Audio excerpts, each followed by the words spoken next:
সামনে শাকিব খানের কোন ধরনের সিনেমা আশা করি? অবশ্যই শাকিবকে আপনার থ্যাংক ইউ। অ্যাকশন, হ্যাঁ, অ্যাকশন তো অবশ্যই এটাতে আছে। আরো ভালোবাসা, শাকিব খানের কোনো বাংলাদেশের সিনেমায় শাকিব খানের কোনো প্রতিদ্বন্দ্বী আছে বলে মনে হয়? না, মানে এটা পারবো না, এটা বলতে অসম্ভব। উনি যেহেতু সুপারস্টার, পিছনে অনেক থাকতে পারে, বাট আমাদের চোখের সামনে এখনো করেনি নাই, তাই বলতে পারছি না। আচ্ছা, যদি কম্পেয়ার করা হয় ভারতের সিনেমার সাথে, অনেকে কম্পেয়ার করছে হিন্দি সিনেমা, তামিল সিনেমার সাথে বাংলা সিনেমাকে, আর সেক্ষেত্রে বাংলাদেশের যে সিনেমা যত কোথায় গিয়েছে? compare করুক না কেন, আমাদের বাংলাদেশের যেহেতু সুপারস্টার শাকিব খান, তার মতো কেউ হতে পারবে না আমাদের মধ্যে। এখন আদার্স কান্ট্রিতে যদি তারা কম্পেয়ার করে থাকে, ওটা তো তাদের একবার পার্সোনাল।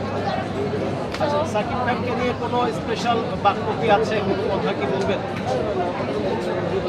যদি শাকিব খানকে সামনে এগিয়ে যাও আর আমাদের ভালো ভালো সিনেমা উপহার দাও। শাকিব খান